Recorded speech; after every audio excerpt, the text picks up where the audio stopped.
आप सभी श्रद्धालु भक्तों को भगवान श्री गणेश और भगवान शिव की पावन कृपा प्राप्त हो। जो भी भक्त श्रावण मास में श्रद्धा और भक्ति से दूरवा गणपति व्रत की यह दिव्य कथा सुनते हैं, उनके जीवन से समस्त विघ्न बाधाएं दूर हो जाती हैं। घर में सुख, समृद्धि, संतान सुख और अद्भुत सौभाग्य का वास होता है। यह कथा स्वयं भगवान शिव द्वारा कही गई थी, जो कि स्कंद पुराण का पवित्र अंग है। आइए इस शुभ अवसर पर भगवान गणपति के इस दिव्य व्रत विधान को सुने और अपने जीवन में विघ्नों का नाश कर सिद्धियों और मंगल की प्राप्ति करें। जय श्री गणेशाय नमः। सनत कुमार जी ने भगवान शिव से पूछा कि ऐसा कौन सा व्रत है जिससे मनुष्य को संतान, धन, ऐश्वर्य और सुख की प्राप्ति होती है। तब भगवान शिव ने बताया कि तीनों लोकों में प्रसिद्ध दूरवा गणपति व्रत सबसे श्रेष्ठ है।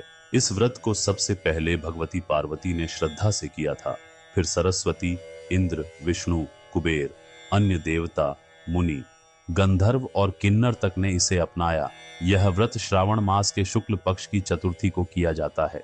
इस दिन व्रत करने से सारे पाप नष्ट हो जाते हैं और पुण्य की प्राप्ति होती है। व्रत करने की विधि इस प्रकार है। उस दिन सोने के आसन पर बैठे हुए एक दंत गणेश जी की सोने की प्रतिमा बनाएं और उसके चारों ओर सोने से बनी दूर्वा सजाएं।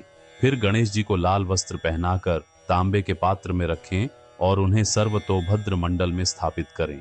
उनकी पूजा लाल फूलों, अपामार्ग, शमी, दूर्वा, तुलसी, बिल्वपत्र और अन्य फूलों, फलों, सुगंधित जल, चंदन और मोदकों से करें। इसके बाद उन्हें भक्ति से अर्घ्य, पाद्य और स्नान जल अर्पित करें। कहें, हे गणेश, कृपा करके इस मूर्ति में विराजमान हों और इस रत्न जटित सिंहासन को स्वीकार करें। फिर उनके चरणों को धोने हेतु पाद्य दें, अर्घ्य अर्पण करें और स्नान करवाएं।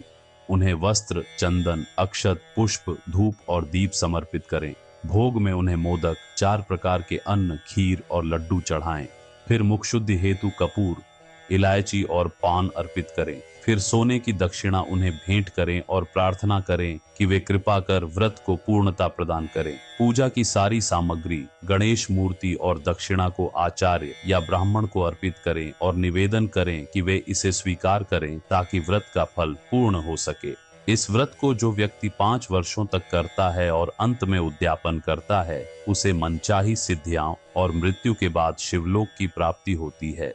3 वर्षों तक करने पर भी उसे सभी सिद्धियां मिलती हैं। लेकिन अगर कोई व्यक्ति बिना उद्यापन के इस व्रत को करता है तो उसकी सारी पूजा निष्फल हो जाती है। उद्यापन के दिन सुबह तिल से स्नान करें, फिर एक पल, आधा पल या उससे भी छोटे वजन की सोने की गणपति प्रतिमा बनवाएं और पंचगव्य से स्नान कराकर उसे भक्ति से पूजें। फिर इन 10 नामों से दूर्वा से गणेश जी का पूजन करें। गणाधीश, उमापुत्र, अघनाशन, विनायक, ईशपुत्र, सर्वसिद्धि प्रदायक, एक दंत, इभवक्त्र, मूषका वाहन और कुमार गुरु।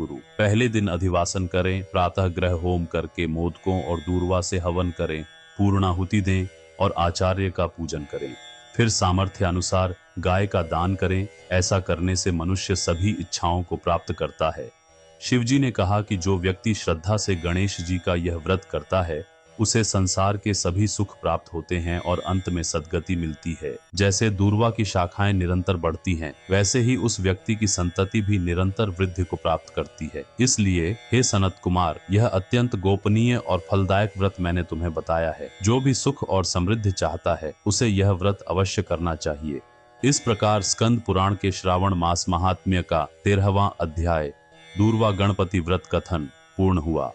अगर आपको यह कथा भावस्पर्शी और उपयोगी लगी हो तो इसे अधिक से अधिक भक्तों तक पहुंचाएं। वीडियो को लाइक करें, चैनल को सब्सक्राइब करें और भगवान गणेश का यह दिव्य आशीर्वाद आपके जीवन में मंगल और समृद्धि लाए। शुभ मस्तु। जय श्री गणेश।